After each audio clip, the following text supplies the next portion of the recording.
Hi மக்களே, இன்றைக்கி நம்ம பார்க்க போகிறதும் குட்டி ஃபாரஸ்ட் vlog தான்.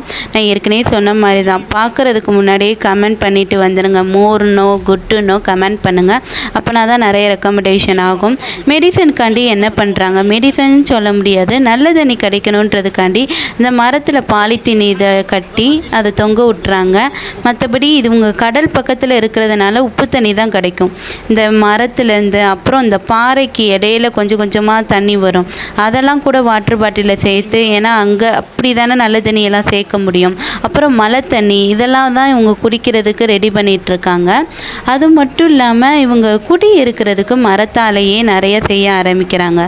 குடி இருக்கிறதுக்கு, அப்புறம் சமைக்கிறதுக்கு ஒரு இடம், அப்புறம் டைனிங் டேபிள் போட்டு சாப்பிட்றதுக்கு ஒரு இடம், இப்படி தனித்தனி இடமா இவங்க மரத்தை வச்சே ரெடி பண்ண ஆரம்பிக்கிறாங்க.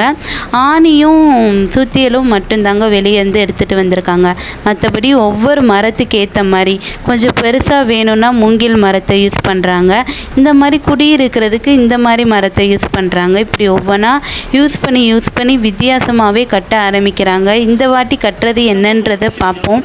ஏற்கனவே குடியிருக்கிறதுக்கெல்லாம் ரெடி பண்ணிட்டாங்க. இது ஏற்கனவே ஒரு தடவை இந்த மாதிரி ரெடி பண்ணி வேட்டையாடுறதுக்கு யூஸ் பண்ணாங்க. அதாவது ஒரு பள்ளம் மாதிரி வச்சு ஏதாவது விலங்கு ஏதாவது அதில் மாட்டுச்சுன்னு வைங்க, அந்த விலங்கை நல்லா பிடிச்சி சமைச்சு சாப்பிட்றாங்க. ஏற்கனவே பன்னியிலேருந்து உடும்புலேருந்து எல்லாத்தையும் சாப்பிட்டு முடிச்சாச்சு. அந்த வீடியோஸ் வேணும்னா நீங்கள் பழைய வீடியோஸ்லாம் போய் செக் பண்ணி பார்த்தீங்கன்னா தெரியும். அது உடும்பா முதலையான்னு தெரியாத அளவுக்கு அவங்க சமைச்சு சாப்பிடுவாங்க. இந்த வாட்டி என்ன சமைச்சு சாப்பிட்றாங்க, இந்த மாதிரி ஏதாவது மாட்டுதான்றதை பொறுத்திருந்து பார்ப்போம். அது மட்டும் இல்லாமல் இந்த சைடு ரெடி பண்ணிகிட்டு இருந்தாலும் அவங்க சாப்பாடுக்கு ஏதாவது ரெடி பண்ணணும்ல. இன்றைக்கி சாப்பாடுக்கு என்ன ரெடி பண்ணுறாங்கன்றதையும் பார்ப்போம். அந்த காட்டுக்குள்ளே ஒரே ஆளாக இருக்க சான்ஸ் இல்லை. கேமராமேன் யாராவது இருப்பாங்க. ஒரு 2-3 பேராக போய் இவ்வளவு நாள் சர்வை பண்ணுறதுன்றது லேசுப்பட்ட காரியம் இல்லை. சொல்லப்போனால் நல்ல எக்ஸசைஸாகவும் இருக்கும். நல்லா நான்வெஜ் வேட்டையாடி சாப்பிட்டுக்கிட்டு இங்கே எக்ஸசைஸும் பண்ணிவிட்டு செம்மையாக போகும். பார்ப்போம் எனக்கு என்ன நான்வெஜ் கிடைக்கிது இவங்களுக்குன்னு. ஃபுல்லாகவே சங்கு கறி கிடைக்குது. குட்டி குட்டி சங்கு, பெரிய சங்கு மாதிரி தெரில, பட் அதுக்குள்ளேயும் நான்வெஜ் இருக்குங்க. அது ஒன்று இறந்து போன நண்டு கிடைக்கிது, அதை அப்படியே விட்டுட்டாங்க. இது என்னது முள்ளாக இருக்கே.